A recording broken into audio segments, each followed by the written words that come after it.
그따위 계집이 감히 군단장을 맡아 거센 바람이 부는 철원 영내리 사격장. 제6보 병사단장 최동욱 소장의 입에선 천박한 욕설이 쏟아졌다. 그는 거칠게 지휘봉을 휘두르며 군화에 묻은 진흙을 털어냈고 옆에 있던 작전참모 이상훈 대령을 날카롭게 쏘아보았다. 얘야, 이상훈. 5군 단장 강지원 그 여자가 오늘 이쪽으로 올 가능성은 없는 거지? 확실하게 확인한 거? 맞나? 옛 사단장님. 금일 군단장님 일정은 예하 포병여단 방문으로 되어 있습니다. 이곳까지 오실 시간적 여유는 없습니다. 그제야 최동욱은 안심한 듯 코웃음을 쳤다. 육사 출신들 사이에서도 지독하기로 정평이 난 신임 군단장 강지원. 여군 최초로 야전군단장이 된 그녀는 독종 중에 상독종이라 불렸다. 육사가 아닌 제3사관학교 출신. 그 허름한 출신은 707특수임무대에서 군생활의 대부분을 보낸 전설적인 인물이었다. 최동욱처럼 온실 속 화초처럼 자란 엘리트 장성들에게 그녀는 눈에 괴실한 잡초의 교란종이나 다름없었다. 특전사에서 굴렀다고 현장 좀 안다는 건가 본데? 그래 봤자지. 여기는 기계화부대가 주축인 보병의 전장이야. 그 여자가 전차 기동에 대해 알면 얼마나 알겠어? 최동욱은 뒷짐을 진 채 거만하게 훈련장을 내려다보았다. 오늘 훈련은 단순한 전술 훈련이 아니었다. 육군본부 평가단을 의식해 자신이 직접 연출한 일종의 화려한 도하 작전쇼였다. 전차대대. 뭐 하는 거야? 속도가 너무 느리잖아. 하늘이 안 보일 정도로 흙먼지를 일으키며 돌격하란 말이다. 무전기를 든 대대장의 얼굴이 흑빛으로 변했다. 사단장님. 어젯밤 폭우로 지형이 뻘밭 수준입니다. 여기서 가속하면 궤도가 미끄러지거나 전복될 위험이. 이 새끼가 빠져가지고야 전쟁 나면 땅 마를 때까지 적군한테 휴전 요청할 거냐? 당장 속력 올려. 내 눈앞에서 흑폭풍 안 일으키면 내 군복 벗겨버릴 줄 알아. 최동욱의 고성이 굉음이 가득한 훈련장을 찢어발길 듯 울려 퍼졌다. 그의 머릿속은 오직 진급. 심사뿐이었다. 전차들이 물살을 가르고 보병들이 일사불란하게 따르는 웅장한 광경. 그것만이 별 하나를 더 달게 해줄 티켓이었다. 청성. 공격 개시. 최동욱의 닭달에 못 이겨 K-2 전차 조종수가 엑셀을 끝까지 밟았다. 육중한 강철 괴물이 엔진음을 토해내며 진창 속으로 내달렸다. 그러나 우려는 곧 참사가 되었다. 무리하게 가속한 선두 전차가 진흙 구덩이에 궤도가 걸리며 크게 휘청거렸다. 쾅! 전차가 중심을 잃고 미끄러지며 제방 안전 펜스를 들이받았다. 뒤따르던 장갑차들이 급정거하며 훈련장은 순식간에 아수라장이 되었다. 흙탕물을 뒤집어 쓴 병사 한 명이 중심을 잃고 넘어져 전차 궤도 바로 옆에 쓰러지는 위험천만한 상황이 벌어졌다. 멈춰. 전차 정지. 통제관이 깃발을 흔들었지만 최동욱의 얼굴은 이미 분노로 일그러져 있었다. 그는 단상에서 뛰어내려와 진흙탕에 뒹구는 병사와 전차장에게 성큼 다가갔다. 이 머저리 같은 새끼들이 내 훈련을 다 망쳐놔. 그래놓고 지금 누워서 꾀병 부리는 거냐? 최동욱은 고통스러워하는 병사를 살피기는커녕 지휘봉으로 병사의 헬멧을 툭툭 건드렸다. 일어나. 엄살 부리지 말고 당장 대형 다시 갖춰. 너희들 때문에 완벽했던 내 계획이 다 틀어졌잖아. 사단장님, 발목이. 발목이면 다리 하나가 잘려나가도 기어서 적을 죽이는 게 군인이야. 어디서 나약해 빠진 소리를 짓거려.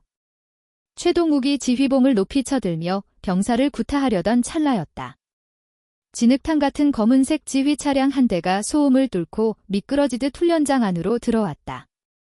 번호판도 성판도 가려진 위장. 차량이었다. 하지만 차가 멈추고 문이 열리는 순간 현장의 공기가 순식간에 영하로 떨어진 듯 얼어붙었다. 흙탕물 튀는 난장판과는 전혀 어울리지 않는 마치 다리미로 다림질한 듯 칼날 같은 전투복 차림의 여자가 차에서 내렸다. 베레모에 박힌 3개의 별이 서늘한 빛을 뿜고 있었다. 제5군 단장 강지원 중장이었다. 그녀의 등장은 요란하지 않았다. 수행원도 없이 홀로 그녀는 마치 유령처럼 진창을 밟으며 다가왔다. 707 시절 몸에 밴 은밀하고 치명적인 기척은 장군이 된 지금도 여전했다. 최동욱은 지휘봉을 든 손을 허공에 멈춘 채 입을 떡 벌렸다. 군단장님. 주변 병사들이 황급히 차렷 자세를 취하며 경례했다. 청성. 우렁찬 구호 속에서도 강지원의 눈동자는 미동조차 없었다. 그녀의 시선은 최동욱을 스쳐 지나가 진흙 바닥에 주저앉아 신음하는 병사의 퉁퉁 부은 발목에 고정되었다. 그리고 아주 천천히 고개를 들어 최동욱을 응시했다. 그 눈빛은 먹잇감을 앞에 둔 맹수보다 훨씬 더 건조하고 그래서 더 섬뜩했다. 최동욱은 본능적으로 등골에 식은땀이 흐르는 것을 느꼈다. 자신이 방금 내뱉은 계집이나 암캐 같은 단어가 혹시라도 그녀의 귀에 들어갔을까? 심장이 요동쳤다. 그는 애써 태어난 척하며 비굴한 웃음을 지어 보였다. 아이고, 군단장님. 연락도 없이 이곳까지 어쩐 일이십니까? 저희는 지금 실전과 다름없는 강도 높은 훈련을 진행 중이었습니다. 이 친구들이 아직 군기가 빠져서 실수를. 최동욱이 상황을 무마하려 입을 열었지만 훈련장의 소음을 뚫고 들려온 차가운 목소리가 그의 말을 잘랐다. 입 다물게, 최 소장. 강지원은 최동욱에게 눈길 한 번 쏘아주지 않은 채 신음하는 병사 앞에 한쪽 무릎을 꿇고 앉았다.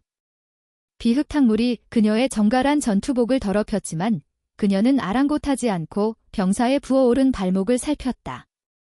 익숙한 솜씨로 환부를 촉진한 그녀가 곧바로 의무병을 호출했다. 인대 파열 의심이다. 당장 후송 조치해. 청성. 알겠습니다. 의무병들이 서둘러 병사를 실어 날랐다. 사라지는 모습을 끝까지 지켜본 강지원은 그제야 천천히 몸을 일으켜 최동욱을 마주보았다. 그녀가 한 걸음씩 다가올 때마다 주변의 공기가 팽팽하게 당겨지는 듯한 긴장감이 감돌았다. 최동욱은 겉으로는 예의를 갖추는 척했지만 속으로는 여전히 그녀를 경멸하고 있었다. 운 좋게 별딴 여자가 현장을 알면 얼마나 안다고. 그의 눈빛에 스친 오만을 읽은 듯 강지원의 입꼬리가 비틀렸다. 군단장님, 훈련 중에 흔히 있는 경미한 사고일 뿐입니다. 강도 높은 훈련을 하다 보면 사소한 사고는. 강지원이 낮게 되며 턱짓으로 진창에 처박힌 전차를 가리켰다. 박 소장, 눈에는 적의 훈련 상황으로 보이나? 기동의 기본은 지형 파악이야. 어제 폭우로 인해 이 지역 토양이 점토질 흙이 폭풍처럼 변한다는 건 소위들도 아는 기초 상식이다. 그녀는 최동욱의 코앞까지 다가와 그를 올려다보았다. 물리적인 키는 최동욱이 컸지만 뿜어져 나오는 기세는 강지원이 그를 완전히 짓누르고 있었다. 자네는 전술적 판단을 한 게 아니야. 그저 자네의 얄팍한 진급용 그림을 만들기 위해 부하들을 사지로 몰아넣은 거지. 자칫하면 전차 승무원들이 수장되고 보병들이 궤도에 깔릴 뻔했다. 그건 실전적인 상황을 연출하려다 보니. 최동욱이 당황하여 말을 더듬었지만 강지원은 가차 없었다. 실전. 자네가 말하는 실전이 뭔가? 아군의 안전은 안중에도 없이 무모하게 돌격시키는 게 실전인가? 그건 지휘가 아니라 살인 행위다. 강지원은 주머니에서 젖은 작전 지도를 꺼내 최동욱의 가슴팍에 거칠게 밀어붙였다. 당초 보고된 도하 지점은 A구역이었어. 그런데 왜 위험천만한 B구역에서 기동했지? 최동욱의 동공이 흔들렸다. A구역은 안전하지만 평범한 지형이라 사진빨이 잘 받지 않았고 B구역은 제방이 높아 역동적인 사진을 찍기에 안성맞춤이었기 때문이었다. 현장 상황에 따라 유동적 변경. 허가도 없이. 강지원의 목소리가 얼음장처럼 차가워졌다. 자네가 의전과 보도, 사진에 눈이 멀어 규정을 어긴 거겠지? 육군 규정 위반, 작전 계획 임의 변경, 직권 남용이다. 부하들이 지켜보는 앞에서 그것도 자신이 무시하던 특전사 출신 여군에게 질책을 당하자 최동욱의 얼굴이 불그락푸르락해졌다. 참다 못한 그가 목소리를 높였다. 군단장님, 말씀이 너무 지나치십니다. 저는 엄연히 사단을 지휘하는 사단장입니다. 현장 지휘관의 판단을 이렇게 모욕하셔도 되는 겁니까? 주변 참모들이 숨을 죽였다. 감히 중장에게 대드는 소장의 태도는 명백한 하극상이었다. 하지만 최동욱은 믿는 구석이 있었다. 전직 대장인 아버지와 군내 사조직인 한수회의 비호가 있으니 강지원 따위가 자신을 어쩌지 못할 것이라 확신했다. 그러나 그건 착각이었다. 강지원은 마치 우리 안에 갇힌 짐승을 보듯 싸늘한 눈빛으로 최동욱을 쏘아보았다. 판단. 자네는 판단을 한 게 아니라 도박을 했어. 부하들의 목숨을 판돈으로 걸고 말이야. 그녀는 최동욱의 어깨에 묻은 흙먼지를 털어주었다. 그 손길은 부드러웠으나 마치 사형수의 목에 밧줄을 거는 듯한 섬뜩함이 느껴졌다. 최 소장. 자네 부대 경례 구호가 뭐지? 뜬금없는 질문에 최동욱이 멈칫했다. 청성입니다. 그래. 푸른 별대 그런데 자네의 별은 푸르기는커녕 썩은 내가 진동을 하는군. 강지원은 뒤로 물러서며 훈련장에 있는 모든 장병이 들을 수 있도록 호통쳤다. 오늘부로 제6보병사단의 모든 훈련은 중지한다. 그리고 최동욱 소장, 자네는 현 시간부로 지휘권 박탈이다. 군단 감찰부가 곧 들이닥칠 테니 변명거리는 그때 가서 늘어놓도록.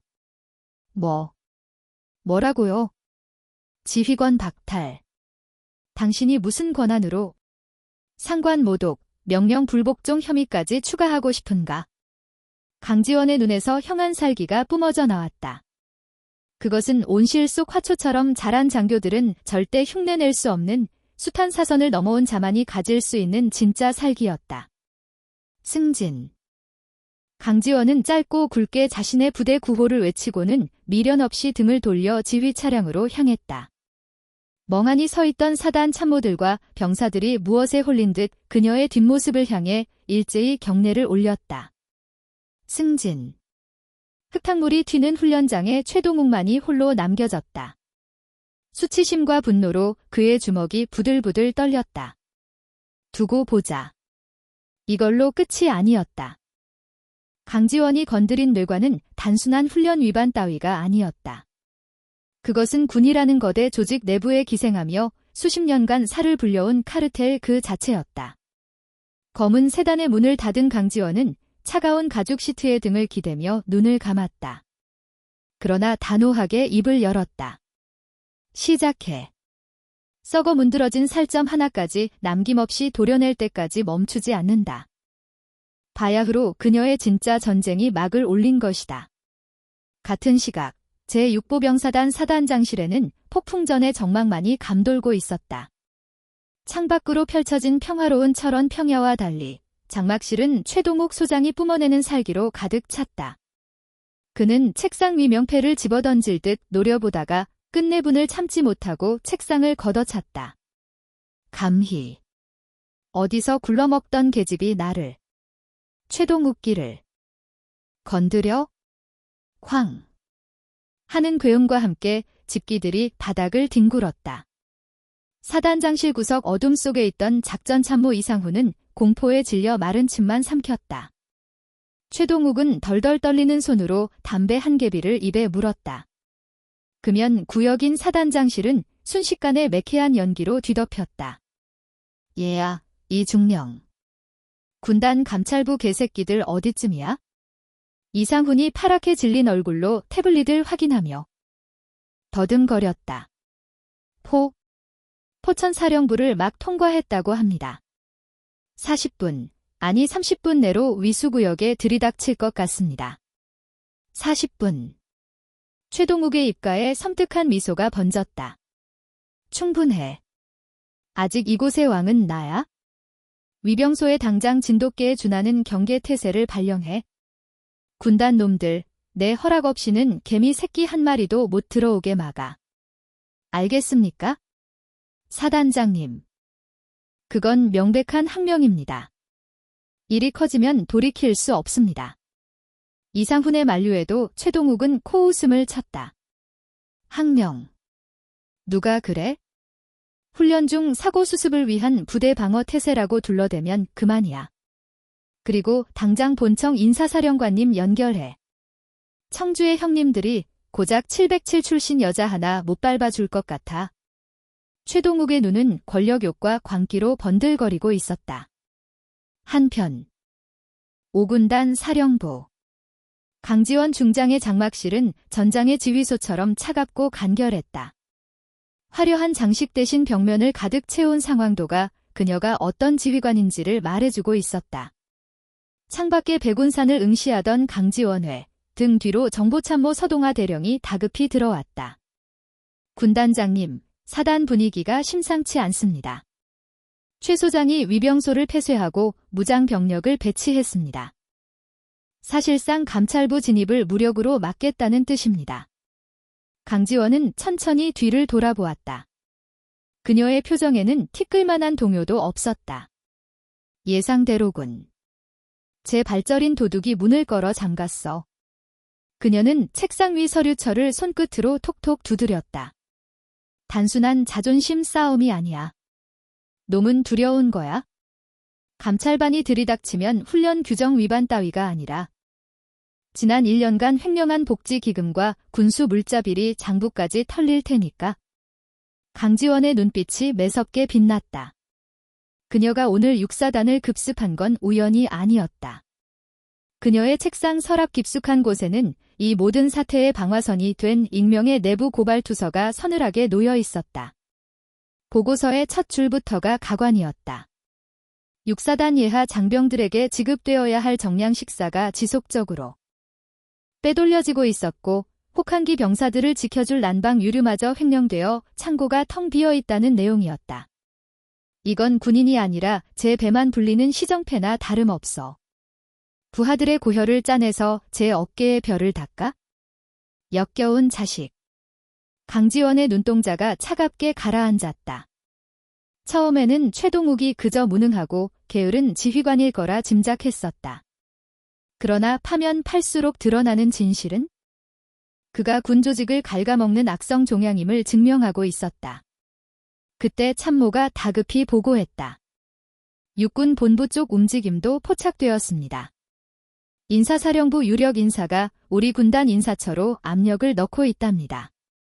육사단장 징계권을 제고해달라는 사실상 협박에 가까운 청탁이었습니다. 예상대로군. 썩은 뿌리들이 서로 엉켜서 끈질기게 버티고 있어. 강지원은 들고 있던 서류철을 책상 위에 내던졌다. 쾅. 소리와 함께 그녀가 명령했다. 서대령, 작전 계획을 전면 수정한다. 예. 알겠습니다. 그럼 감찰부는 일단 철수시키시겠습니까? 아니. 우회는 없다. 전공법으로 뚫는다. 강지원은 장막실 한편 옷걸이로 성큼 걸어가 단독 군장을 착용하기 시작했다. 권위적인 장군의 정복 위에는 거들떠보지도 않았다.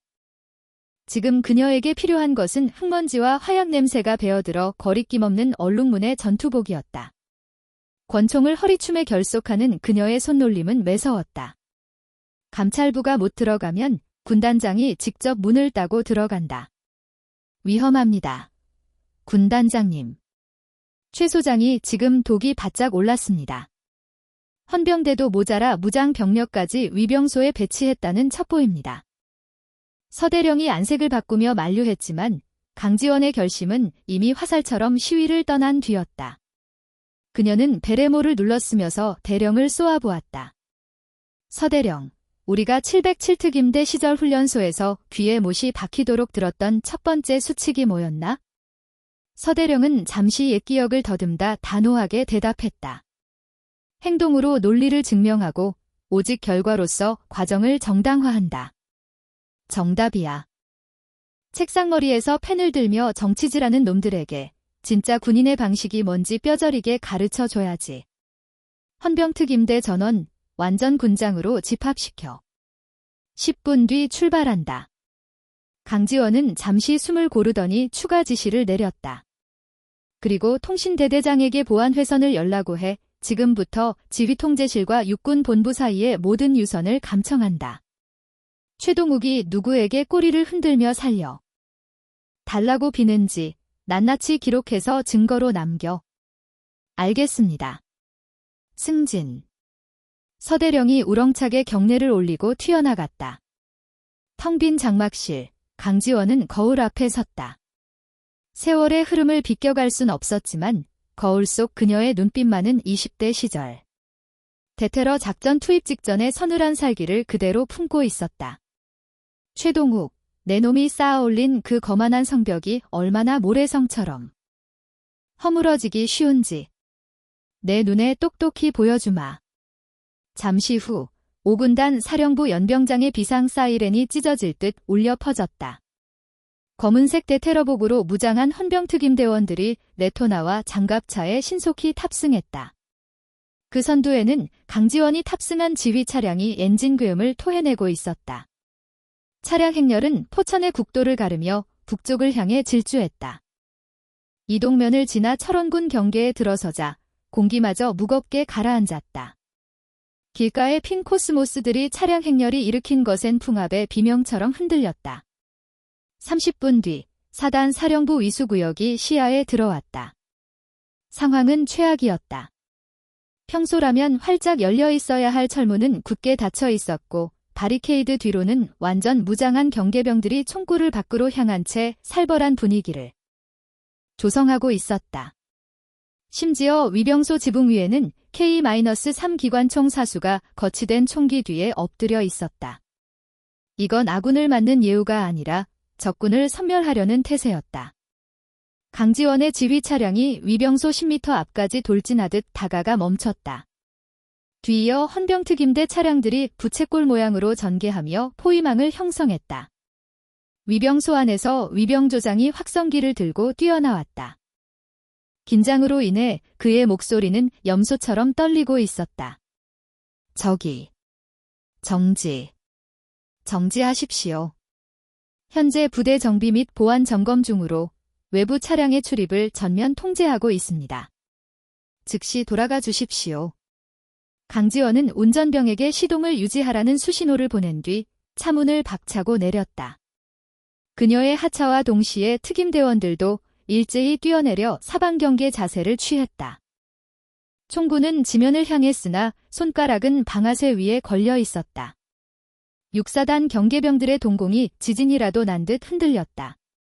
그들이 총구를 겨누고 있는 대상은 다름 아닌 직속상관 군단장이었다. 하급장교의 공갈 같은 명령과 군단장의 절대적 권위 사이에서 병사들의 멘탈은 붕괴 직전이었다. 강지원은 확성기도 없이 맨몸으로 성큼 위병소를 향해 걸어갔다. 위병조장. 지금 그 총구 누구를 향해 겨누고 있는 건가? 그녀의 목소리는 낮았지만 확성기의 기계음보다 더 명확하고 위압적으로 병사들의 고막을 파고들었다. 구 군단장님, 사단장님의 엄명입니다. 누구도 절대 들이지 말라고 하셨습니다. 사단장. 지휘권을 박탈당한 범죄자가 내린 지시는 명령이 아니라 반란이다. 강지원은 어느새 바리케이드 바로 앞까지 다다랐다.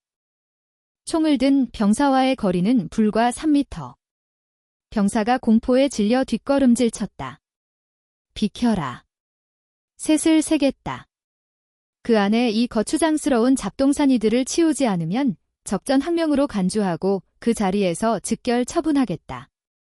하나, 강지원의 오른손이 허리춤에 찬 권총집 덮개를 툭 풀어냈다. 물 흐르듯 자연스러운 동작이었지만 그 간결함이 오히려 병사들에게는 숨막히는 공포로 다가왔다.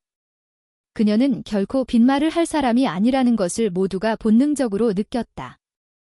둘, 위병소 상황실 모니터로 이 숨막히는 대치 상황을 지켜보던 최동욱은 입술을 질끈 깨물어 피가 배어 나올 지경이었다. 저 미친 여자가 진짜 쏠 생각인가? 야, 막아. 절대 열어주지 마. 무슨 수를 써서든 막으란 말이야.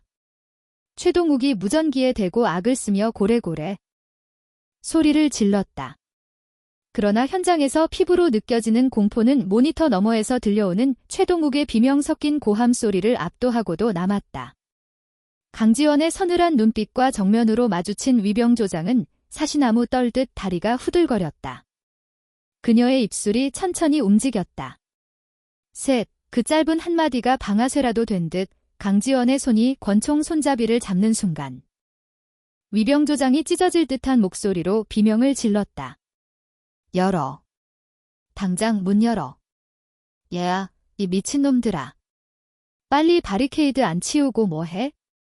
조장님, 하지만 사단장님 명령이. 이 새끼야. 눈앞에 계신 분은 군단장님이시잖아. 우린 명령대로 안 하면 다 죽어. 빨리 치워. 위병소는 순식간에 아수라장이 되었다. 병사들이 허둥지둥 바리케이드를 걷어내고 육중한 철문을 열었다. 강지원은 권총 손잡이에서 손을 떼고는 공포에 질려 하얗게 질린 위병조장의 어깨를 툭 쳤다. 현명한 판단이었다. 병사들에겐 죄가 없지? 강지원은 다시 지휘 차량에 올랐다. 6사단 본청을 지나쳐 보급 수송대대로 직행한다. 열린 철문 사이로 5군단 차량 행렬이 거침없이 들이닥쳤다. 그것은 썩어 문드러진 6사단이라는 환부를 도려내기 위해 진입하는 예리한 메스와도 같았다. 같은 시각, 사단장실.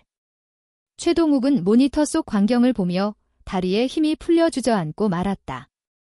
쿵 하는 소리와 함께 손에 들려있던 무전기가 바닥을 굴렀다. 또 뚫렸습니다. 사단장님. 이상훈이 사색이 되어 중얼거렸다. 최동욱의 얼굴이 흉측하게 일그러졌다. 이판사판이었다. 증거라도 없애야 살 길이 열린다. 태워. 전부 다 태워버려. 예. 내 귀 먹었어? 뒷돈 장부, 참명 계좌 내역, 가짜 훈련 일지까지 싹 다 소각하라고. 하드디스크는 망치로 부숴버려. 당장. 최동욱은 악귀처럼 고래고래 소리를 질렀다. 하지만 그는 꿈에도 몰랐다. 5군단 정보처 사이버 대응팀이 이미 간밤에 6사단 인트라넷을 해킹해 모든 비리 자료를 백업해 두었다는 사실을. 강지원의 차량 안. 암호화된 무전이 울렸다. 군단장님, 정보참모입니다. 예상대로 사단장실에서 대규모 문서 소각 및 디가우징 징후가 포착되었습니다. 강지원은 입가에 차가운 비웃음을 띄었다. 놀랍지도 않군.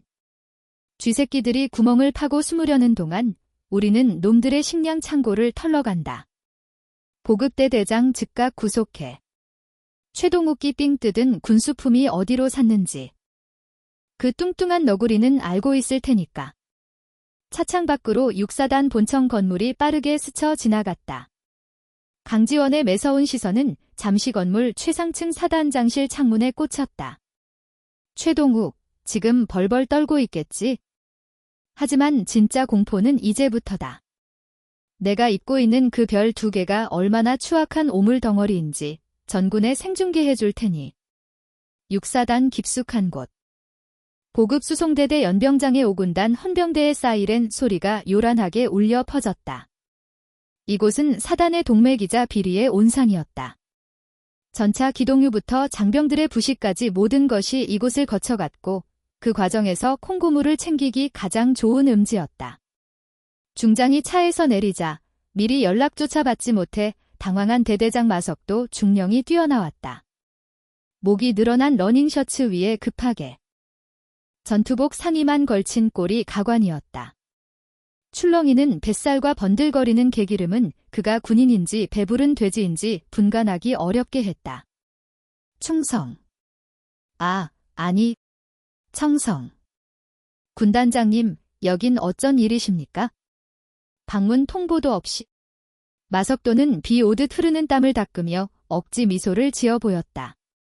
눈동자는 쉴 새 없이 굴러가며 도망칠 구멍을 찾고 있었다. 강지원은 그의 경례를 무시한 채 곧장 유류 저장고를 향해 성큼 걸음을 옮겼다. 마중령, 당장 이번 달 유류 불출 대장과 재고 현황판 가져와. 서늘빛 같은 명령에 마석도가 기겁하며 앞을 막아섰다. 군단장님, 안 됩니다. 유류고 내부 바닥 공사 중이라 유증기가 가득 차 있어 매우 위험합니다. 게다가 장부는 보안 규정상 시설 보수 보고는 받은 적 없는데? 비켜. 강지원은 눈 하나 깜짝하지 않고 밀고 들어갔다. 헌병특임대원들이 마석도의 양팔을 결박하듯 에워쌌다. 보안 담당관. 필요 없다. 이 문은 내가 직접 딴다. 강지원의 눈짓 한 번에 헌병들이 절단기로 자물쇠를 끊어버렸다. 기익. 녹슨 쇳소리와 함께 육중한 철문이 열리자 역한 기름 냄새가 진동했다. 어둠 속에서 강지원의 눈이 번뜩였다. 그녀는 거대한 유류 탱크 구석에 은밀하게 쌓여있는 드럼통 무더기를 앞으로 다가갔다. 겉면에는 폐유, 재활용 불가라는 스티커가 붙어 있었다. 아이고, 군단장님. 그건 진짜 폐유입니다. 정비대에서 나온 찌꺼기라니까요. 내일 업자가 수거하러 가기로. 제발, 거기까지는? 마석도가 발악하듯 소리쳤다. 강지원은 듣는 채도 않고 하얀 면장갑을 낀 손으로 드럼통 뚜껑을 쓱 훑었다. 기름때는커녕 먼지 하나 없이 매끄러웠다. 폐유통 관리를 아주 예술로 하는군. 방금 공장에서 나온 새 제품처럼 말이야. 강지원은 옆에 있던 헌병의 허리춤에서 묵직한 렌치를 낚아챘다. 군단장님, 규정상 안 됩니다. 쾅. 굉음과 함께 강지원이 렌치로 드럼통 뚜껑을 내리찍었다. 고막을 찢는 듯한 소리에 마석도가 비명을 지르며 바닥에 주저앉았다. 강지원은 찌그러진 뚜껑을 거칠게 돌려 열었다. 손전등 불빛이 드럼통 안을 비쳤다. 그곳에 찰랑거리고 있는 액체는 검은 폐유가 아니었다. 맑고 투명하게 빛나는 최고급 항공유였다. 손전등 불빛 아래 맑고 붉은 빛을 띠는 액체가 요동쳤다. 그것은 폐유 따위가 아니었다. 전차와 장갑차의 심장을 뛰게 할 최고급 군용 경유였다. 강지원은 기름이 묻은 장갑을 벗어던지며 차갑게 입을 열었다. 자네 부대 전차들은 식성이 아주 특이하군. 폐유를 처먹고도 기동이 가능한가 보지? 아니면 자네가 연금술사라서 폐유를 경유로 바꾸는 기적이라도 행한 건가? 그녀가 들고 있던 묵직한 몽키 스패너가 허공을 갈라 양중령의 군화 앞, 코앞에 꽂혔다. 쾅. 쇠소리가 유류고의 서늘한 공기를 찢었다.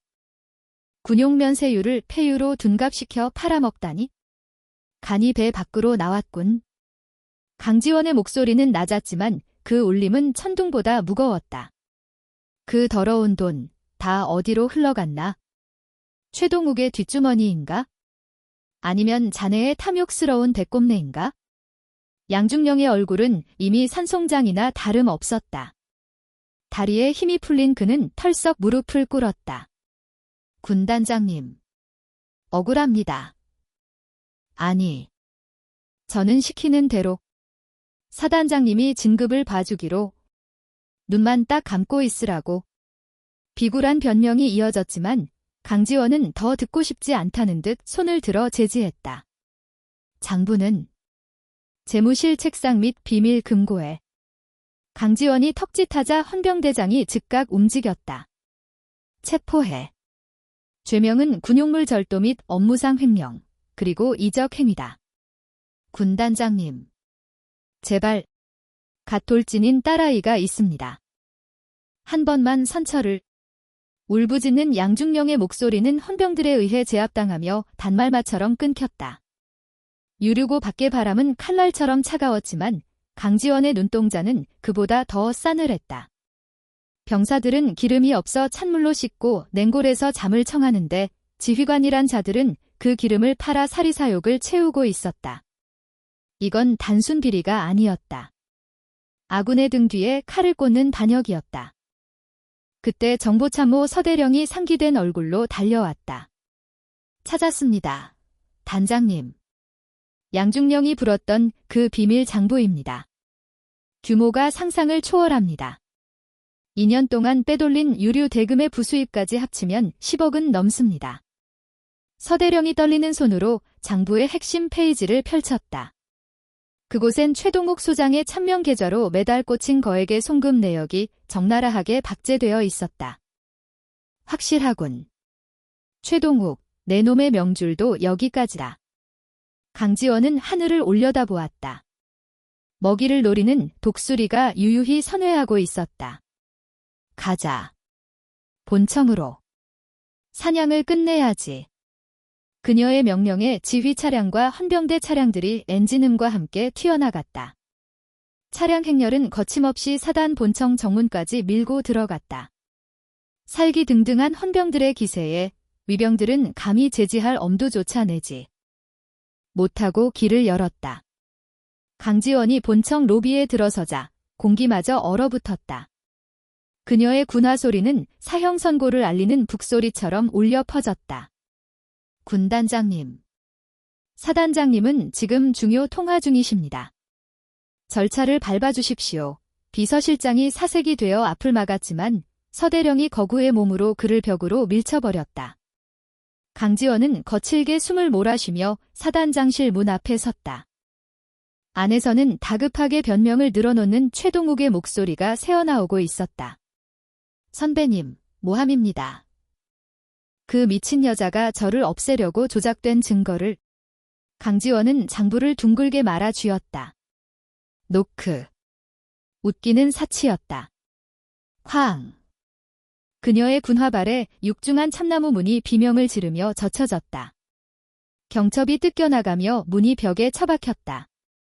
수화기를 붙들고 있던 최동욱이 소스라치게 놀라 제자리에서 튀어올랐다.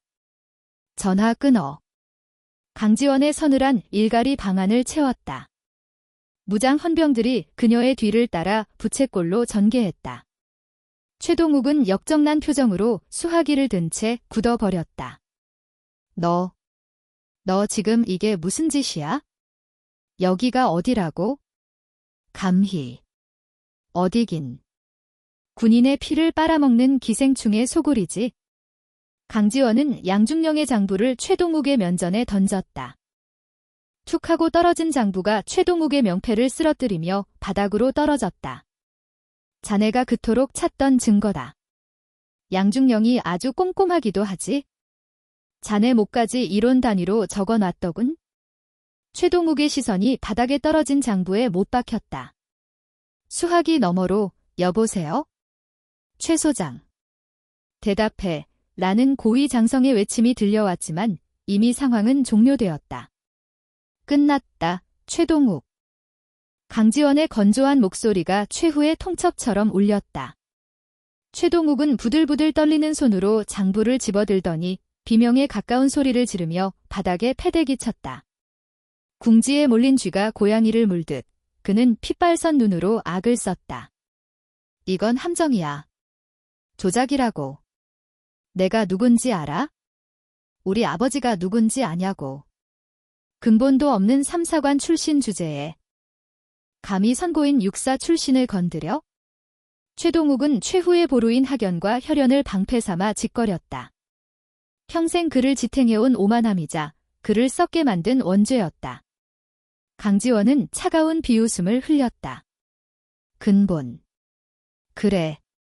자네가 말하는 그 고귀한 근본이 고작 병사들 밥값 훔치고 기름 팔아먹는 도둑질인가?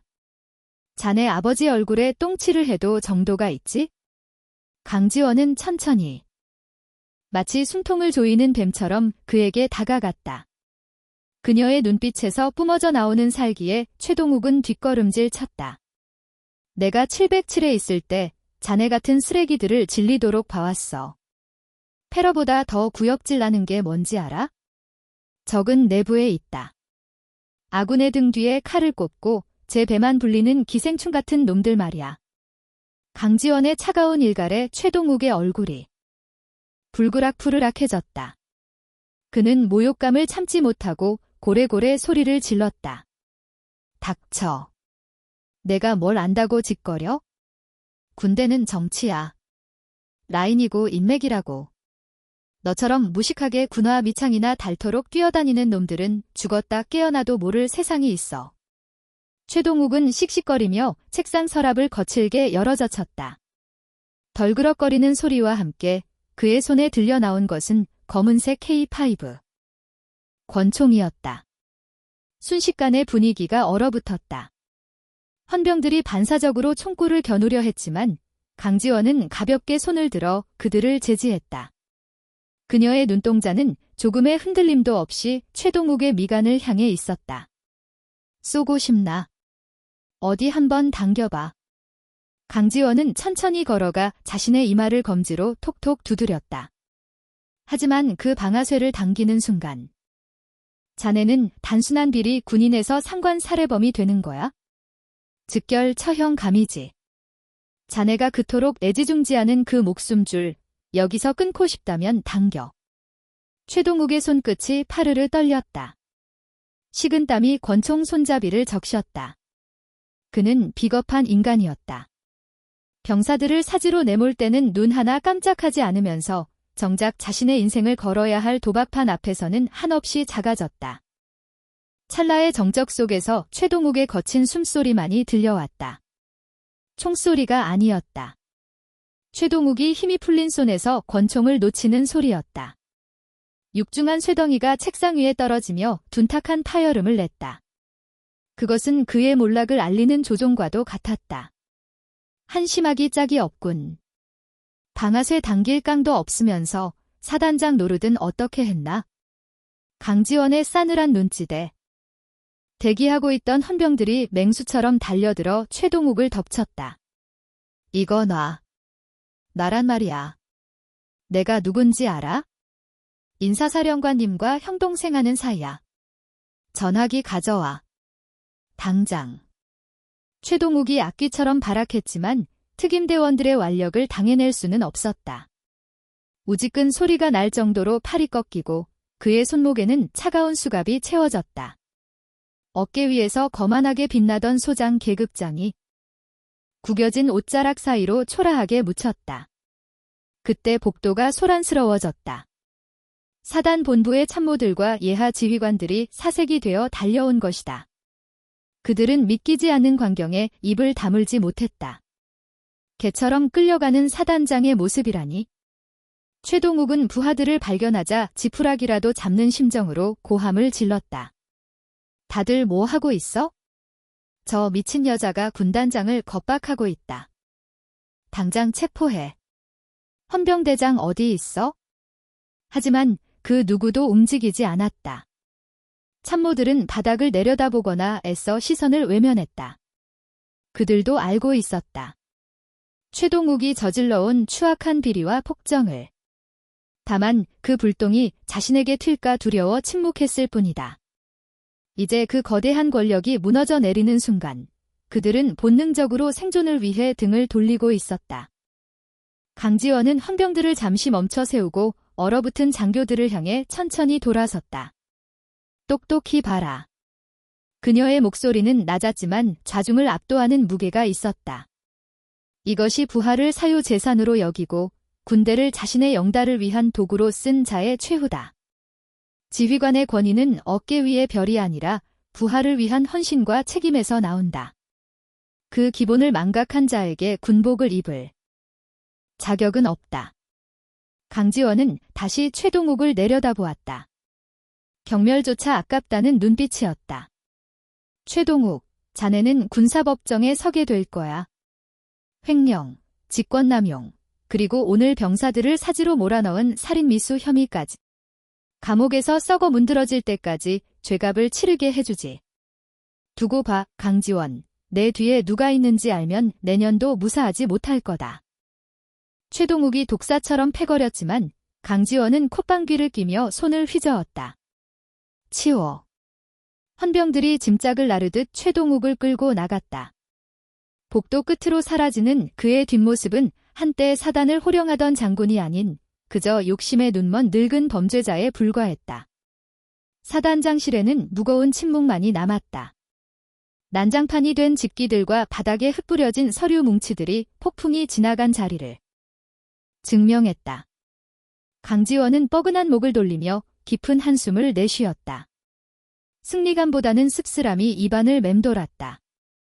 썩은 부위를 도려냈지만 그 상처를 봉합하고 치유하는 것은 남겨진 자들의 몫이었다.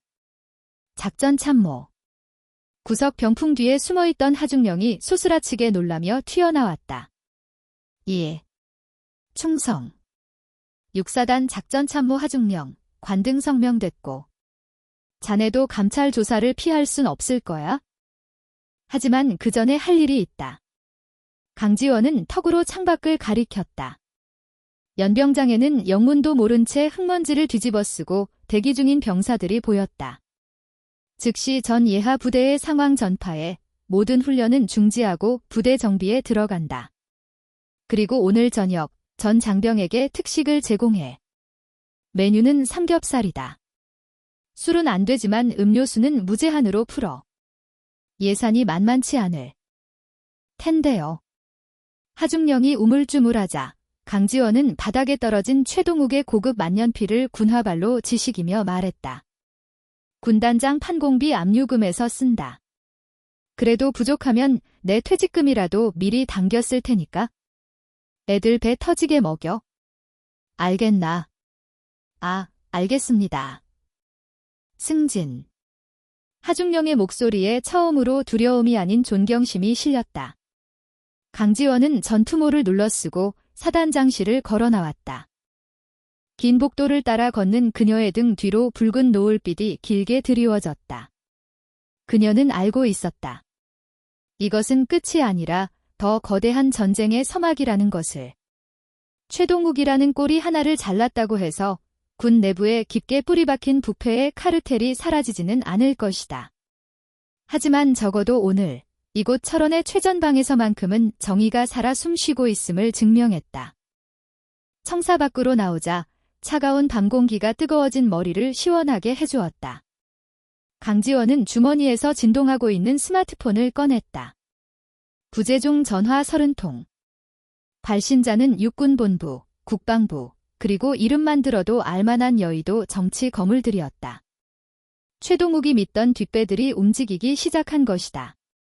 강지원은 피식 비웃음을 흘리며 전원 버튼을 꾹 눌러버렸다. 액정 화면이 까맣게 꺼졌다.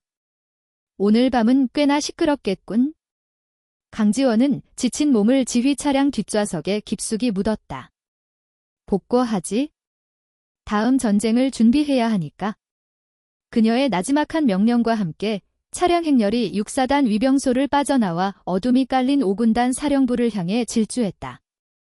붉게 타오르던 노을은 어느새 검푸른 어둠에 먹혀버렸고 멀어지는 사이렌 소리는 부패한 권력의 종말을 고하는 장송곡처럼 들렸다. 가짜들의 몰락, 그리고 정의의 귀환. 그날 밤 철원의 칼바람은 유독 매서웠고 밤하늘의 별들은 싸늘할 정도로 차갑게 빛나고 있었다. 포천시 이동면 5군단 사령부의 밤은 폭풍 전야처럼 고요하고 무거웠다. 백운산 골짜기를 타고 내려온 sak풍이 영내의 플라타너스 가지를 거칠게 흔들어댔지만 본청 3층 군단장 장막실의 불빛은 요새의 등대처럼 굳게 켜져 있었다. 강지원 중장은 소파에 비스듬히 앉아 장서함 금고에서 압수한 붉은 가죽 장부를 한 장씩 넘기고 있었다. 그것은 단순한 장부가 아니었다. 대한민국 육군을 좀먹고 있는 거대한 판도라의 상자였다. 수십억 대의 유류 횡령은 그저 시작에 불과했다. 별을 달기 위해 오고 간 뇌물 리스트. 방산 군납 업체들과의 검은 유착관계, 장병들의 복지 예산을 빼돌려 만든 비자금 내역까지. 최동욱은 군복 입은 군인이 아니라 범죄 조직의 보스나 다름없었다. 똑똑. 그때 무거운 정적을 깨고 정보참모 서동아 대령이 들어왔다. 그의 굳은 표정에서 불청객의 방문을 직감할 수 있었다. 군단장님, 육군본부 인사사령부에서 불청객이 도착했습니다. 강지원은 시선을 장부에 고정한 채 차갑게 물었다.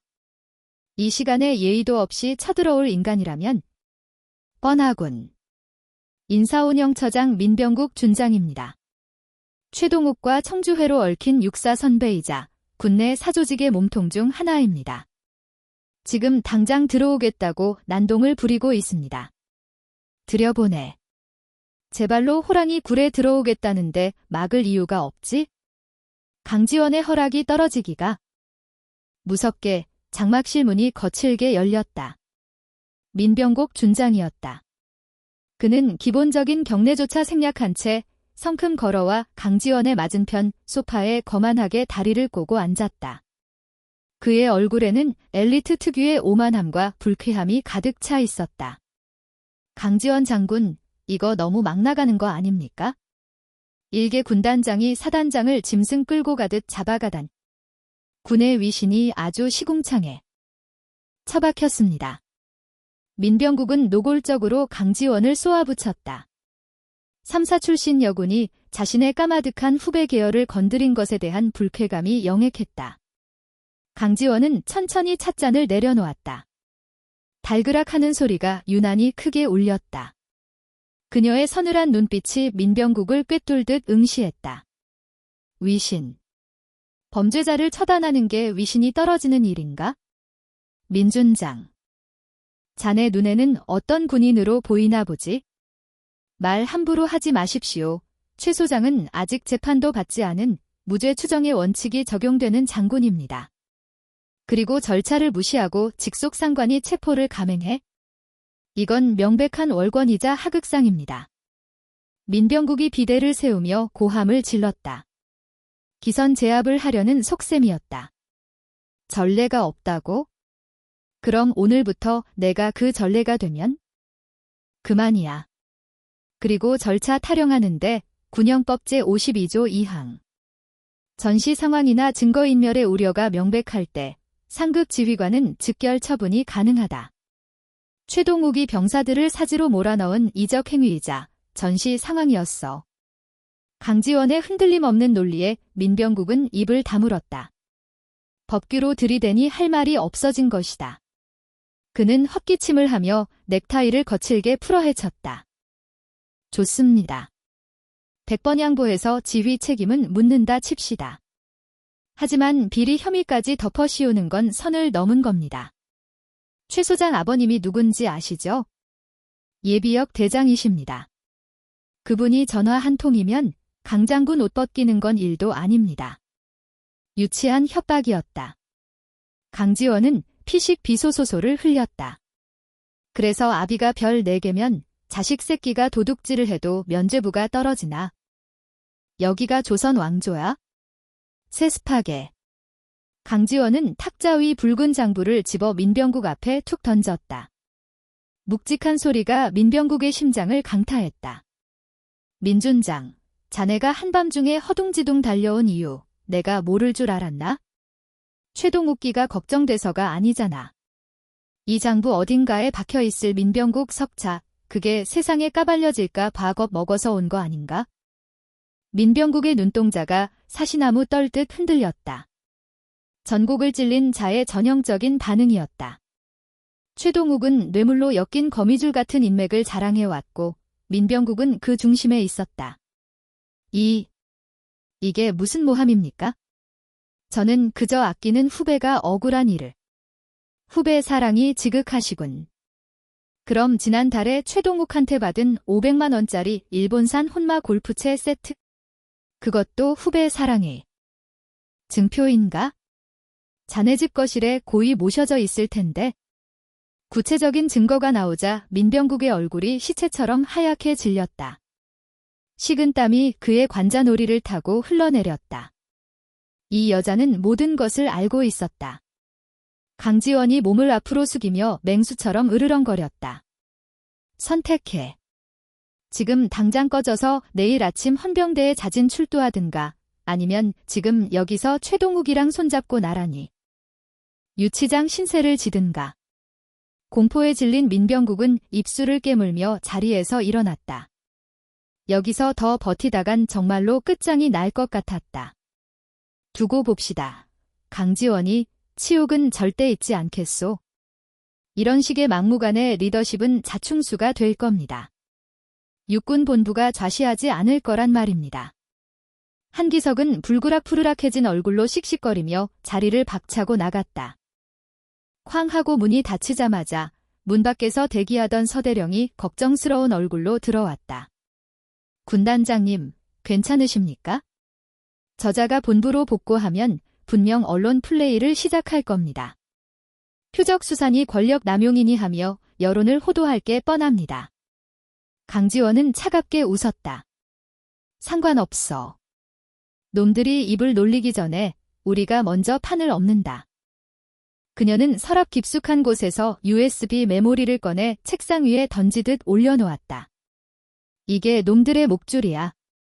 군 검찰 따위는 못 믿어. 국방부 조사본부 직할팀으로 바로 쏜다. 6본 라인은 철저히 배제해. 그녀는 창가로 다가가 어둠이 내려앉은 연병장을 내려다보았다. 유리창에 비친 그녀의 눈빛은 서늘하게 빛나고 있었다. 서대령, 내일 아침 8시 전 모부 소집회. 6사단 정상화와 더불어 5군단 예하 전 부대 강도 높은 감찰 들어간다. 전 부대 말입니까? 내부 반발이 만만치 않을 텐데요. 제 살 깎아 먹기라는 비난이 나올 수도 있습니다. 내 살부터 도려내는 고통 없이는 썩은 살을 발라낼 명분도 없는 법이야. 제2의 최동욱 같은 놈이 있는지 샅샅이 뒤져. 먼지 한 톨이라도 나오면 옷 벗길 각오로 임해. 다음 날 아침 6사단 연병장에는 긴장감이 감돌았다. 유단장의 구속으로 지휘 공백이 생긴 부대는 마치 태풍의 눈 속에 있는 듯 했다. 병사들은 어젯밤 특식으로 나온 삼겹살에 환호했지만 최동욱에게 줄을 섰던 정치군인들은 살생부의 이름이 오를까 전전긍긍하며 마른 침만 삼키고 있었다. 두두두. 굉음과 함께 5군 단장 헬기가 흙먼지를 일으키며 착륙했다. 로터가 멈추고 강지원이 모습을 드러내자 연병장의 도열한 병사들의 시선이 일제히 그녀에게 꽂혔다. 단상에 오른 강지원은 원고 한 장 없이 병사들을 응시했다.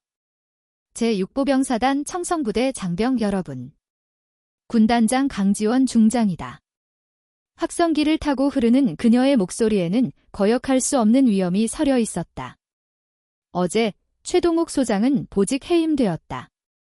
이유는 하나. 지휘관의 책무를 저버리고 부하를 사리사욕의 도구로 썼기 때문이다. 자중이 술렁였다. 병사들 앞에서 별들의 치부를 이토록 정확하게 까발리는 지휘관은 처음이었다. 오늘부로 보여주기식 의전훈련은 전면 금지한다. 군화의 광택보다 전투화의 진흙이 더 명예로움을 명심해라. 너희의 땀은 연병장이 아닌 전장에 뿌려져야 한다. 이상. 승진. 승진. 병사들의 함성이 연병장을 뒤흔들었다. 그때 검은 세단 행렬이 흙먼지를 일으키며 본청 쪽으로 들이닥쳤다. 육군 수사단 정진석 준장이었다. 그는 차에서 내리자마자 거만한 태도로 강지원에게 다가왔다. 중앙수사단장 정진석 준장입니다. 총장님 지시로 왔습니다. 최동욱 소장 사건 저희가 맡겠습니다. 지금 당장 신병과 장부를 넘기십시오. 강지원은 팔짱을 낀 채 그를 내려다보았다. 그녀의 입꼬리가 비틀렸다. 거절한다면? 항명입니까? 군단 헌병대 능력 밖의 일입니다. 주제 파악하시고 넘기시죠. 공정한 수사라. 강지원은 홍준장의 말을 끊으며 차갑게 조소했다. 그녀의 눈빛에는 상대방의 속내를 꿰뚫어보는 듯한 날카로움이 서려 있었다. 자네들이 말하는 공정이란 게 결국 썩은 환부를 도려내는 것이 아니라 더러운 붕대로 칭칭 감아 숨기는 행위를 말하는 건가? 말씀이 지나치십니다. 군단장님. 홍준장의 얼굴이 모욕감으로 벌개졌다. 그는 육군본부의 막강한 권위를 등에 업고 왔지만 산전수전 다 겪은 야전사령관 강지원 앞에서는 그저 풋내기처럼 보일 뿐이었다. 강지원은 한 발짝 다가서며 깨끗이 박았다. 최동욱은 데려가라. 하지만 장부는 단 한 장도 내줄 수 없다. 규정 위반입니다. 상급 부대의 정당한 증거물 확보를 거부하시겠다니요. 이건 단순 횡령이 아니야. 강지원의 목소리가 낮고 묵직하게 깔렸다. 5군단의 작전 계획과 연동된 군수 물자가 증발했어. 이는 명백한 이적 행위이자 아군의 전투력을 고의로 저하시킨 중죄다. 작전 준비 태세 확립은 군단장인 나의 고유 권한이야. 감찰이든 수사단이든 작전 명령보다 우선할 순 없어. 그것은 논리적으로 완벽한 방어였다. 작전이라는 단어가 나오는 순간 행정지원 조직인 수사단은 힘을 잃는다. 홍준장은 분함을 참지 못해 입술을 깨물었다. 억지 부리지 마십시오. 억지? 그럼 정식으로 작전 명령에 불복종하겠다는 건가? 강지원은 비릿한 웃음을 흘리며 허리춤에 권총집을 툭 쳤다. 장부는 지하 벙커 특수 금고에 넣고 내가 직접 잠갔다. 가져가고 싶으면 전차대대라도 끌고 와서 이 위수구역을 뚫어보든가.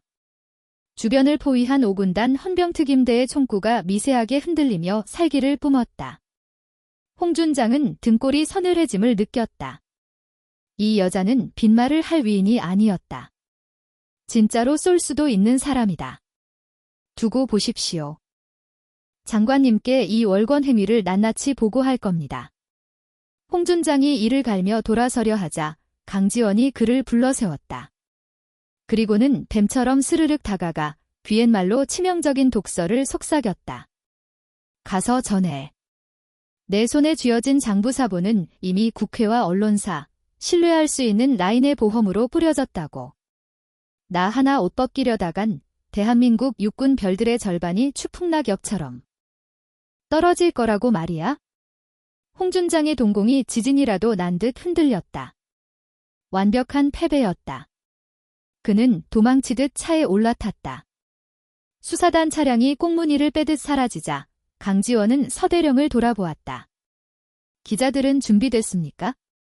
엠바고 걸어두었고 본부에서 딴소리 나오면 바로 일면 톱으로 나갑니다. 훌륭해. 이제 놈들은 도간에 든 쥐야. 강지원은 비로소 맑게 개기 시작한 철원의 하늘을 올려다보았다. 오늘 저녁은 김치찌개로 하지? 거대하고 더러운 것들을 상대하려면 소주가 당기는 법이니까. 그녀는 헬기에 오르며 아래를 내려다보았다. 철원의 황금 들녘은 평화롭게 펼쳐져 있었다. 이 평화를 지키기 위해 그녀는 기꺼이 괴물이 되어야 했다. 밤이 깊어지자 포천 백운산 벙커 위로 차가운 가을비가 쏟아졌다. 그러나 지하 지휘통제실 KJKCS 내부는 수백 대의 서버가 내뿜는 열기로 후끈거렸다.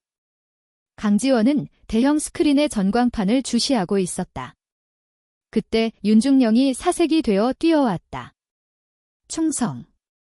정보통신단장입니다. 긴급 상황입니다. 말해. 2시 30분경 군단 인트라넷 방화벽에 비인가 접속이 감지되었습니다. 이건 단순 해커의 장난질이 아닙니다. 군사 기밀망 프로토콜을 꽤 잘 뚫고 있는 전문가들의 소행입니다. 목표는 어제 확보한 최동욱의 비리 장부 데이터입니다. 발신지는 IP 우회를 시도했지만 1차 역추적 결과 계룡대 인근 관사촌으로 좁혀졌습니다. 강지원의 눈매가 매섭게 굳어졌다.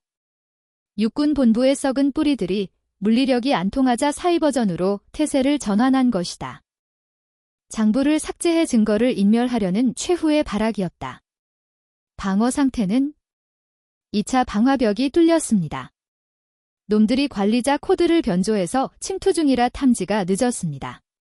이 속도면 10분 내에 메인 DB가 털립니다. 윤중령의 목소리에는 다급함이 묻어났다.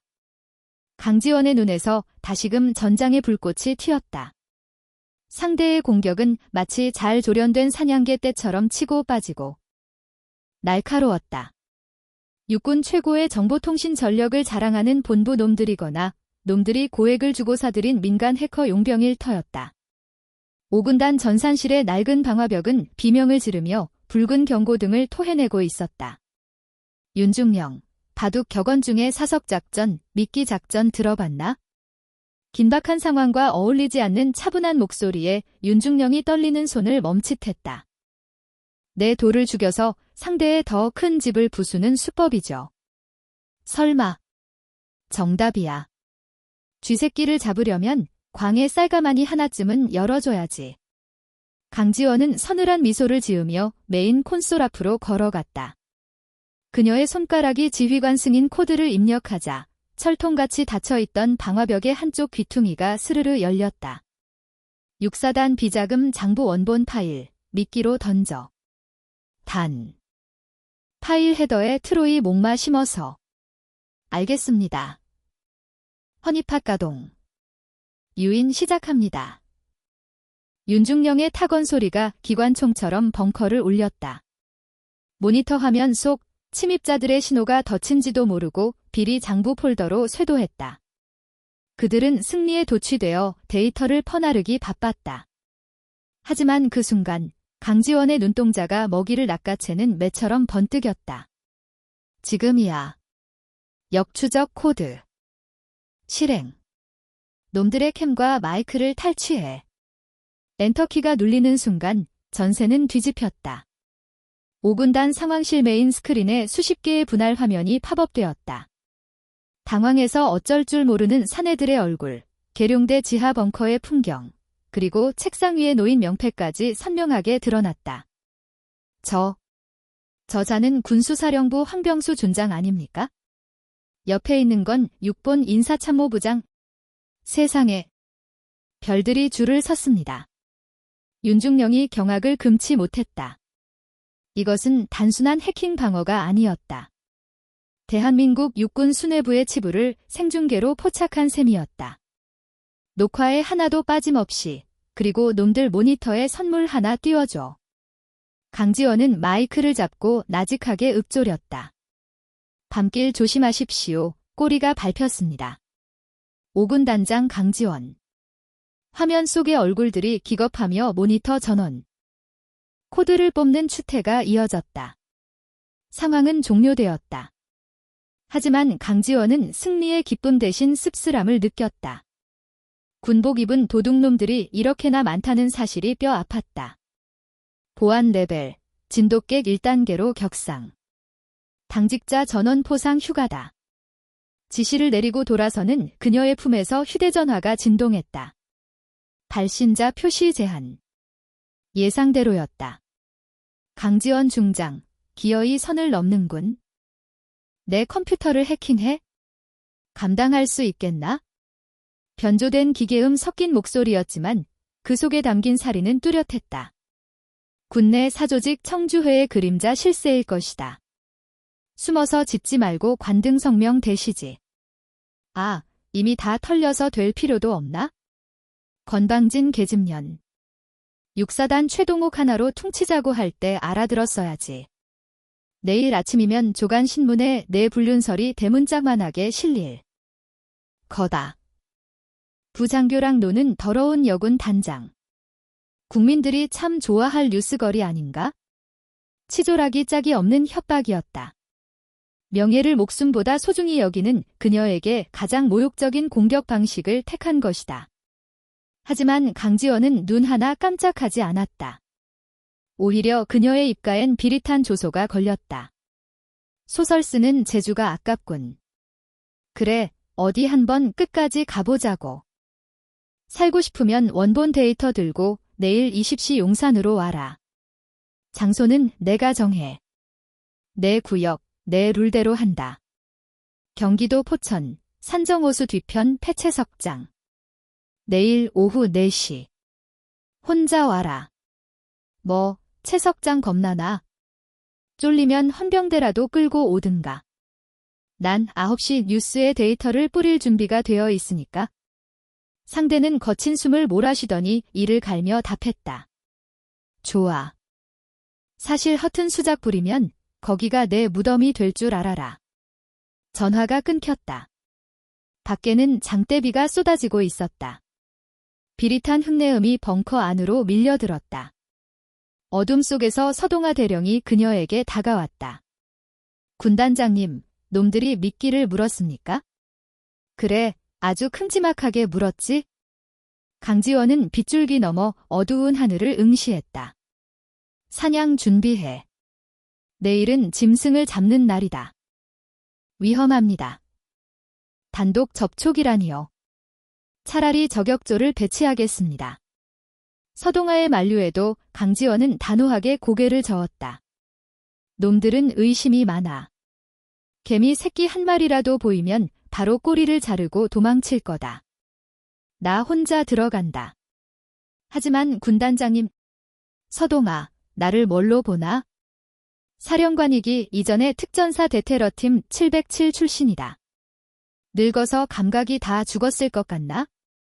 그녀는 차가운 빛 속에서 눈을 빛냈다. 판단 굴리며 배만 불린 돼지들에게 진짜 사냥꾼이 뭔지 뼈저리게 가르쳐주지. 다음날 오후 4시 포천에 버려진 채석장. 기암괴석이 칼날처럼 솟아있는 이곳은 을씨년스러운 기운이 감돌았다. 세상의 시선이 닿지 않는 완벽한 사각지대. 은밀한 살인이 벌어져도 아무도 모를 천혜의 요새였다. 강지원은 레토나 본넷 위에 앉아 담담히 그들을 기다렸다. 거추장스러운 정복 대신 활동성이 좋은 전술복을 갖춘 그녀의 모습은 전장의 여전사 그 자체였다. 자갈 밟는 파열음과 함께 번호판 없는 검은색 SUV 2대가 먼지를 일으키며 나타났다. 차문이 열리고 덩치 큰 사내들이 쏟아져 나왔다. 뒤에 꽂은 이어폰과 날카로운 눈빛, 굳은 살박인 주먹, 단순한 깡패가 아니라 전문적인 훈련을 받은 용병들이었다. 이어 뒷좌석에서 민병국 준장이 내렸고 그 옆으로 육군 군수참모장 염동균 소장이 모습을 드러냈다. 부패의 정점에 있는 자들이 제 발로 걸어 들어온 것이다. 경치 한번 좋군. 쥐도 새도 모르게 보내버리기 딱이야. 염동균이 비열한 미소를 지으며 다가왔다. 강지원은 그들을 싸늘하게 내려다보았다. 똥별들이 쌍으로 납시 오셨군. 아주 가관이야. 뭐라? 인연이 죽고 싶어서 환장을 했나? 민병국이 흥분하며 소리쳤지만 염동균은 여유만 했다. 서두를 것 없어. 물건부터 챙겨야지. 장부는 강지원이 턱짓으로 조수석을 가리켰다. 가져가. 내 놈들 목줄을 쥔 증거들이 아주 꽉 차 있으니까. 염동균의 부하들이 가방을 회수해 내용을 확인했다. 확실한 원본이었다. 염동균은 만족스러운 듯 껄껄 웃었다. 좋아. 아주 좋아. 강장군. 자네도 참 미련하군. 그냥 눈 딱 감고 살았으면 좋았을 텐데. 그는 가방을 챙기며 손을 휘저었다. 작별 인사는 생략하지. 깔끔하게 처리해. 그것은 명백한 살인 짓이었다. 용병들이 잭나이프와 3단봉을 꺼내 들고 살기를 띠며 다가왔다. 하지만 강지원은 조금도 위축되지 않았다. 오히려 입가에 서늘한 미소가 번졌다. 거래. 착각이 심하군. 뭐? 너희 같은 쓰레기들을 분량 수거하러 온 거야? 한 놈도 빠짐없이 미친. 야. 죽여버려. 염동균의 명령이 떨어지자 선두에 있던 사내가 흉기를 휘두르며 쇄도했다. 그 순간 강지원의 신형이 유령처럼 움직였다. 그녀는 칼날을 종이 한 장 차이로 피하며 사내의 팔을 꺾어버렸다. 오드득. 끔찍한 파열음과 함께 단검이 바닥을 굴렀다. 방지원은 비명 지를 틈도 없이 사내의 명치를 가격하고 로우킥으로 무릎을 단초 만에 건장한 용병 하나가 전투 불능이 되었다. 나머지 놈들의 눈이 휘둥그레졌다. 단순한 여군이 아니었다. 살인 기술을 익힌 인간 병기였다. 뭘 멍하니 있어? 다 덤벼. 강지원이 손짓하자 존심이 구겨진 사내들이 괴성을 지르며 때로 달려들었다. 난타전이 시작되었지만 그것은 일방적인 학살극의 서막일 뿐이었다. 선두에 있던 덩치 큰 용병이 기합과 함께 묵직한 3단봉을 내리꽂았지만 허공을 가른 것은 날카로운 파열음뿐이었다. 강지원은 이미 놈의 품 안으로 파고든 뒤였다. 짧은 비명과 함께 그녀의 팔꿈치가 사내의 명치에 꽂혔다. 놈이 고꾸라지기도 전에 그녀는 몸을 회전시키며 뒤에 달려들던 자의 정강이를 군화발로 짓이겨 버렸다. 우드득. 뼈가 으스러지는 소름 끼치는 소리가 채석장을 울렸다. 그녀의 움직임은 흡사성난 파도와 같았다. 707특 임대 시절, 피도 눈물도 없는 마녀라 불리던 전설의 교관이 돌아온 것이다.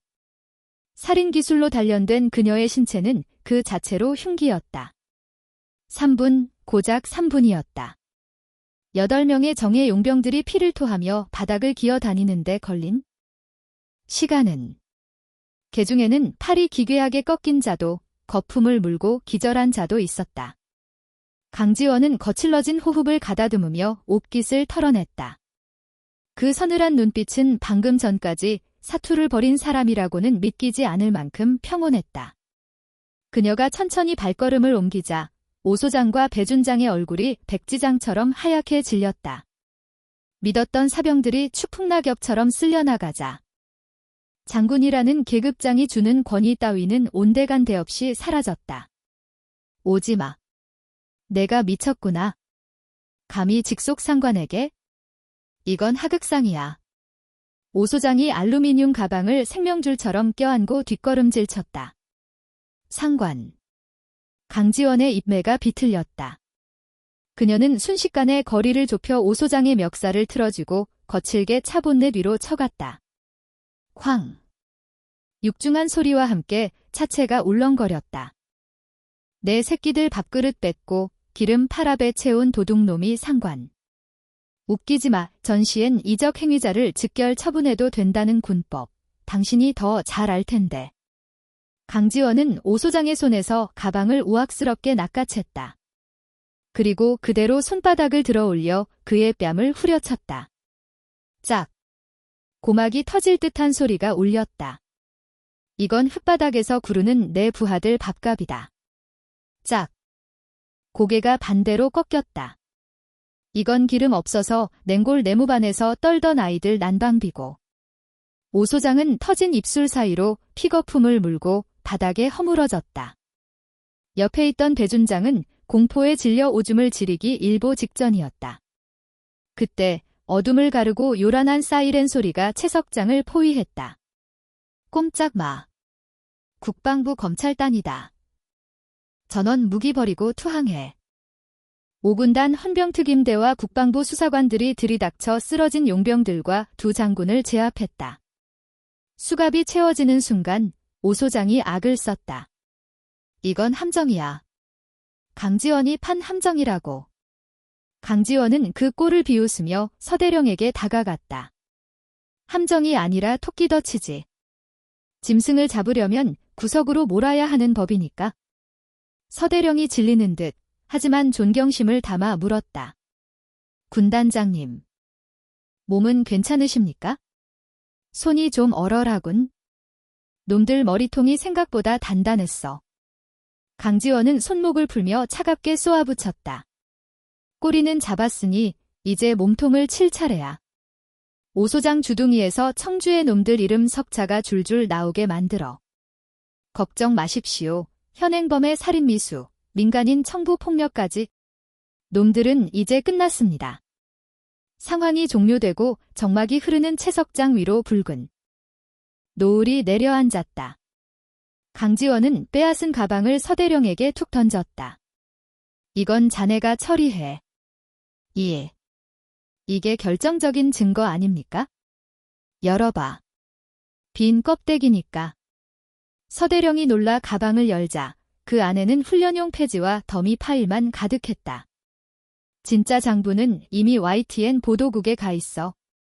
오늘 9시 뉴스, 팝콘이나 챙겨서 봐라.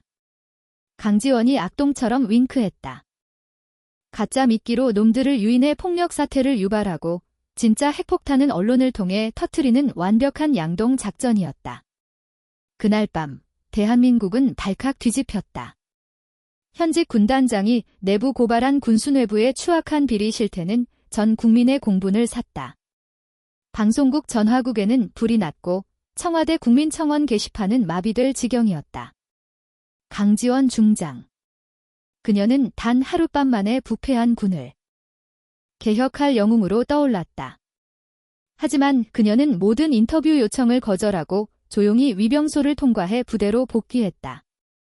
진짜 군인이 있어야 할 곳은 스포트라이트 아래가 아니라 언제나 전장의 최전선이어야 했기에. 차가운 반바람이 그녀의 뜨거운 뺨을 시원하게 했다.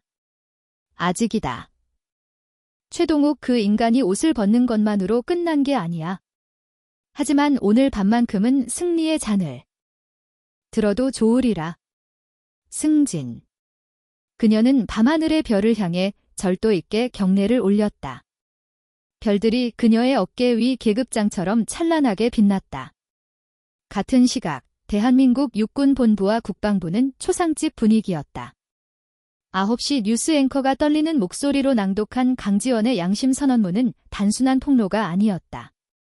그것은 지난 수십 년간 군을 좀먹어온 거대 카르텔 청주회의 심장에 박힌 치명적인 비수였다. 밤새 전화벨이 울리고 파쇄기가 과열되어 연기를 뿜었지만 이미 버스는 떠난 뒤였다. 강지원이 언론에 뿌린 자료는 너무나도 치명적이고 상세했다. 특히 최동욱 소장의 육성이 담긴 녹취록이 전파를 타는 순간 그들의 운명은 결정되었다. 다음 날 아침 5군단 사령부에는 폭풍 전야의 고요가 흐르고 있었다. 방지원은 장막실 창가에 서서 여명이 밝아오는 연병장을 내려다보고 있었다. 뜻밤으로 밤을 지새웠지만 그녀의 눈빛은 그 어느 때보다 차갑고 맑게 가라앉아 있었다. 그때 장막실 문이 열리며 서동아 대령이 급히 들어왔다. 그의 손에는 갓 인쇄된 조간 신문과 보고서가 들려 있었다. 군단장님, 국방부 장관의 담화문이 발표되었습니다. 성역 없는 수사를 천명했습니다. 여론이 들끓어 못해 폭발 직전이라 저들도 꼬리 자르기로 덮을 수 있는 단계를 넘어섰습니다. 예상대로군. 뚜껑은 이미 터졌어. 하지만 육군본부에서 긴급 호출이 왔습니다. 시 계룡대 총장실입니다. 서대령의 목소리에 짙은 우려가 묻어났다. 육군 참모총장 장현수 대장. 청주회와 직접적인 연결고리는 없지만 그들의 비호 아래 조직의 안정을 최우선으로 여기는 보수적인 인물이었다. 그는 이번 폭로를 정예 개혁이 아니라 조직에 대한 배신으로 간주할 게 뻔했다. 방지원은 옷걸이에 걸린 정복 상의를 집어들었다. 훈장과 약장이 짤랑거리며 부딪혔다. 가야지. 호랑이를 잡으려면 굴에 들어가야 하는 법이니까. 그녀가 베레모를 고쳐 쓰자 서동아가 비장한 표정으로 앞을 막아섰다. 제가 수행하겠습니다. 저들이 헌병대를 동원해 군단장님을 구금할 수도 있습니다. 아니. 자네는 여기 남아서 5군단을 지켜. 만약 내가 24시간 내로 복구하지 않으면 그때는 전 병력을 이끌고 계룡대로 와라. 서동아가 잠시 입술을 깨물더니 이내 굳은 얼굴로 경례를 올렸다. 알겠습니다. 만약 무슨 일이 생기면 5군단은 명령 불복종을 각오하고 진격하겠습니다. 강지원은 희미한 미소를 남기고 헬기장으로 향했다. 1시간 후 계룡대 본청 복도. 강지원이 걸음을 옮길 때마다 장교들이 모세의 기적처럼 길을 터주었다. 그들의 눈빛에는 경멸과 존경, 두려움이 기이하게 뒤섞여 있었다. 총장실 문이 열리자 광활한 집무실 끝에 앉아있는 장현수 대장의 모습이 보였다. 그는 펜을 줌손에 힘을 잔뜩 준 채 서류를 노려보고 있었다. 보고드립니다. 중장 강지원, 총장님의 호출을 받고 왔습니다.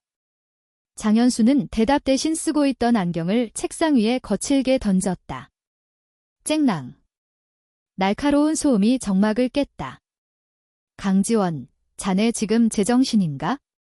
전 국민 앞에서 육군을 범죄 집단으로 매도해? 그래, 놈들이 썩은 건 사실이야. 하지만 그걸 내부에서 도려내는 게 아니라 온 세상에 까발려? 그 덕분에 전방 장병들 사기가 바닥을 쳤어. 자네의 그 잘난 영웅놀이 때문에. 장현수가 자리를 박차고 일어나 고함을 질렀다. 그의 얼굴은 분노로 벌겋게 상기되어 있었다. 강지원은 눈 하나 깜짝하지 않고 그를 직시했다. 총장님, 군의 명예를 실추시킨 건 진실을 말한 제가 아닙니다. 부하들의 밥그릇을 뺏고 기름을 팔아먹은 그 기생충들이야말로 이 군복을 부끄럽게 만든 주범입니다. 이 건방진. 장현수가 사돈질을 하며 으르렁거렸다.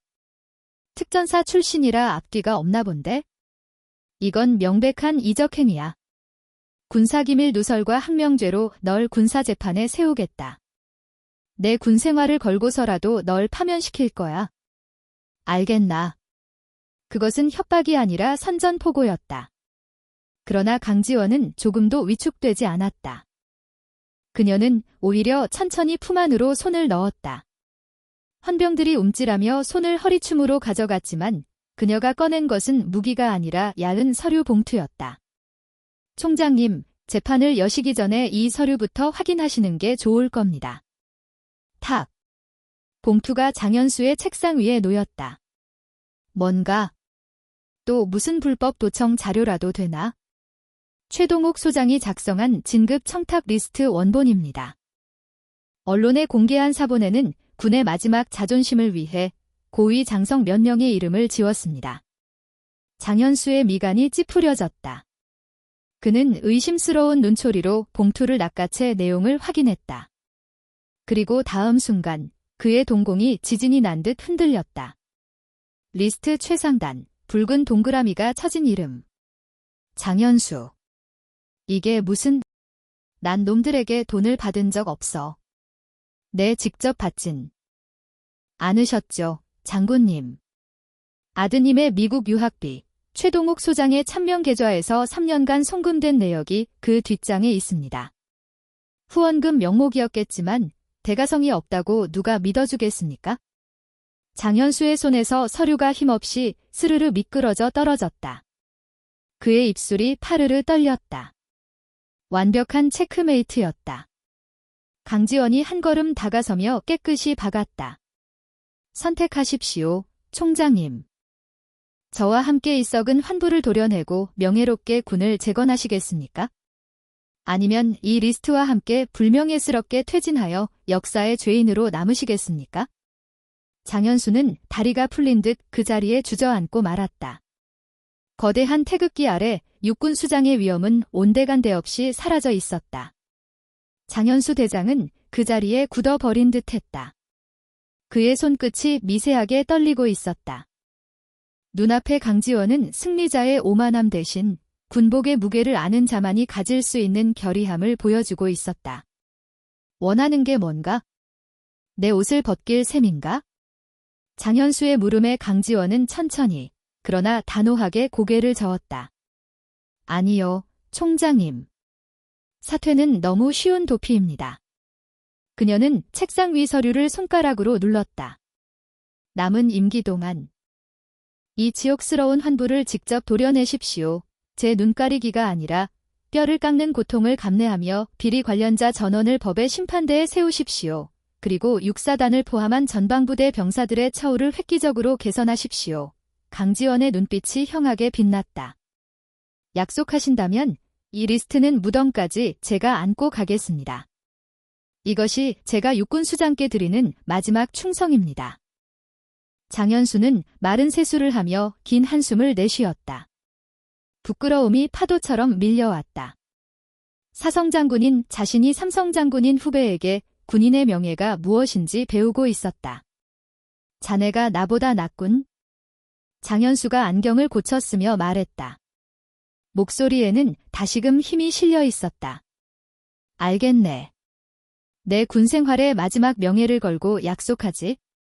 썩은 살을 전부 도려내고 다시는 이런 일이 없도록 하겠네. 그리고 자네에 대한 징계는 없을 거야? 감사합니다. 승진. 강지원이 절도 있게 경례를 올리고 장막실을 나섰다. 닫힌 문을 바라보던 장현수는 인터폰을 거칠게 낚아챘다. 감찰실장, 법무실장 전원 집합시켜. 지금 당장. 폭풍은 지나갔고 이제는 무너진 성벽을 다시 쌓을 시간이었다. 계절은 거짓말처럼 바뀌었다. 사르르던 철원의 칼바람이 잦아들고 한탄강 얼음장 밑으로 생동하는 봄물이 흐르기 시작했다. 육사단은 더 이상 예전의 최동욱 사단이 아니었다. 부패의 온상이었던 자리는 유능하고 청렴한 지휘관들로 채워졌다. 보여주기식 훈련 대신 실전적이고 강도 높은 훈련이 연병장을 달궜고 병영식당에서는 윤기 흐르는 쌀밥과 고기 반찬 냄새가 진동했다. 생활관의 온기는 병사들의 얼어붙은 마음까지 녹였다. 3월의 어느 화창한 날, 강지원 중장은 예고 없이 최전방 초소를 찾았다. 수행원도 없이 낡은 지프차 한 대만을 대동한 채였다. 승진. 오군 단장님 방문을 환영합니다. 초소장이 허둥지둥 뛰어나왔지만 강지원은 손사래를 쳤다. 쉬어. 근무에 방해되지 않게 조용히 보고 갈 테니까. 그녀는 초소 곳곳을 살폈다. 총기 수입 상태는 완벽했고 병사들의 눈빛은 살아있었다. 전망대로 향한 그녀의 시선이 한 병사의 등에서 멈췄다. 낯익은 그러나 훨씬 단단해진 뒷모습이었다. 유상병. 병사가 깜짝 놀라 뒤를 돌았다. 충성. 상병 유언 후. 그는 일장도 입부 전 최동욱의 무리한 도하 작전 때 발목이 삐었던 그 병사였다. 어느새 건강을 되찾아 최전방을 지키는 유능한 호랑이가 되어 있었다. 발목은 이제 뛸 만한가?